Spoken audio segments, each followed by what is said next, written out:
Selamat datang di video pembelajaran kita kali ini.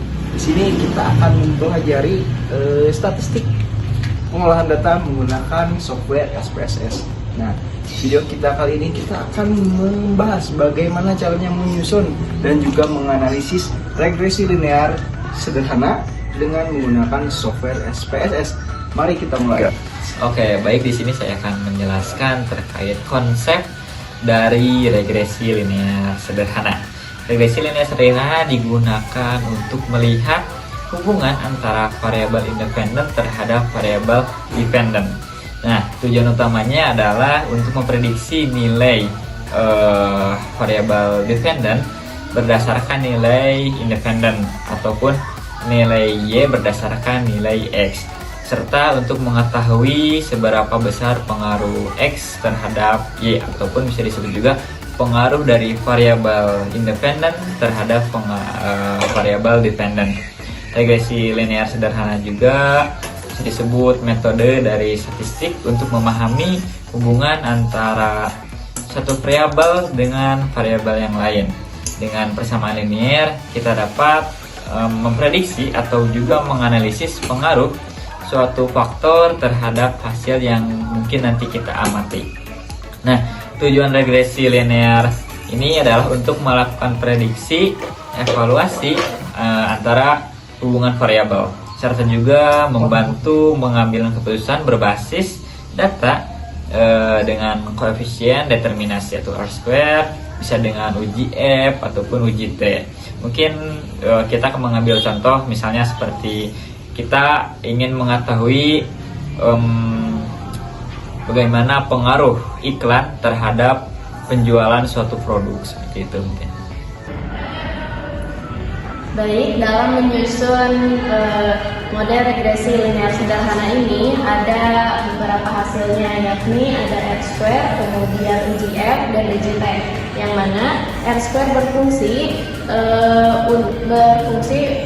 digunakan untuk mengukur proporsi variasi dalam variabel dependen yang dapat dijelaskan oleh variabel independen.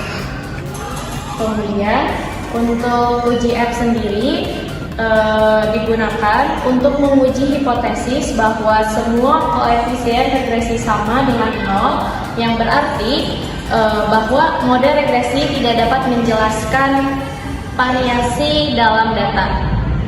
Kemudian yang terakhir ada uji T, digunakan untuk menguji hipotesis bahwa koefisien regresi individu sama dengan 0, yang berarti bahwa variabel independen tidak memiliki pengaruh signifikan terhadap variabel dependen. Oke, baik, di sini saya Pak Minur Patwa akan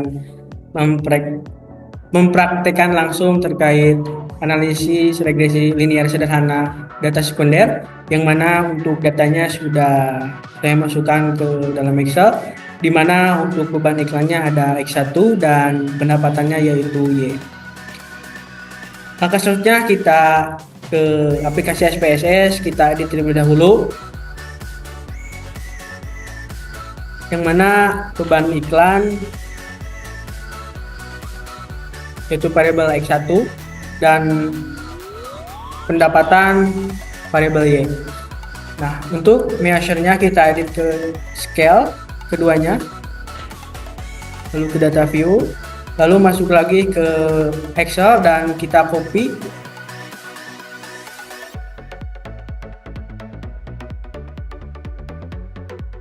Setelah di copy, kita langsung masukkan ke SPSS.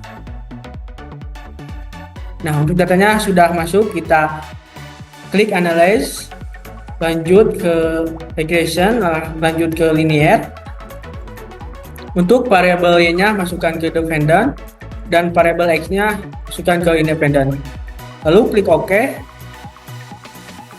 Dan ini untuk hasil olah data tadi terkait analisis regresi linear sederhana data sekunder, yang mana X1-nya beban iklan dan Y-nya pendapatan.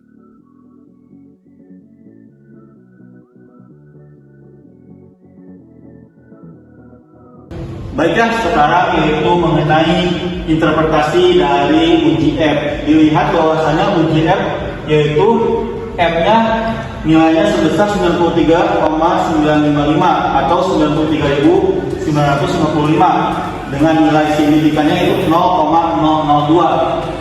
Dari hasil tersebut dapat disimpulkan bahwasanya variabel biaya iklan secara simultan berpengaruh signifikan kepada variabel pendapatan. Kenapa? Karena nilai BI-nya atau signifikannya kurang dari 0,05 sehingga analisis regresi ini memiliki kemampuan prediksi yang baik. Selanjutnya yaitu interpretasi dari uji T. Dari hasil data tersebut menunjukkan bahwasanya nilai signifikan dari biaya iklan yaitu 0,002. Hal ini dapat disimpulkan bahwasanya variabel biaya iklan memiliki pengaruh positif terhadap variabel pendapatan.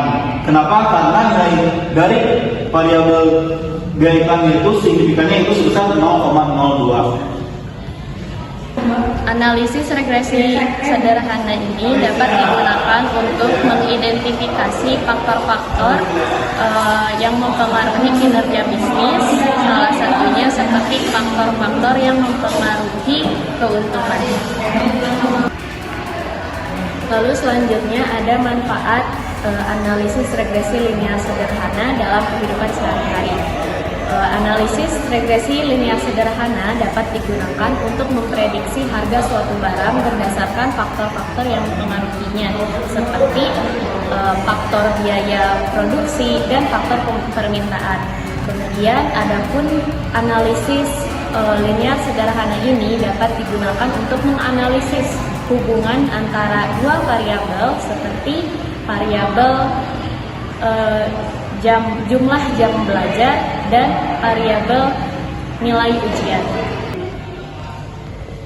Baik, dari yang tadi saya interpretasikan bahwasanya kita dapat simpulkan bahwasanya analisis regresi linear ini memiliki manfaat, yaitu untuk mengetahui hubungan ataupun pengaruh antara dua variabel.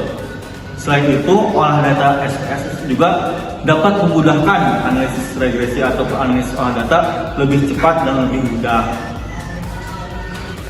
Nah, bagaimana teman-teman? Apakah sudah paham bagaimana mengenai cara menyusun dan juga menganalisis regresi linear sederhana menggunakan software SPSS? Nah, mungkin segitu video dari kami. Terima kasih sudah menonton sampai akhir. Semoga ilmu ini bermanfaat. Bye-bye.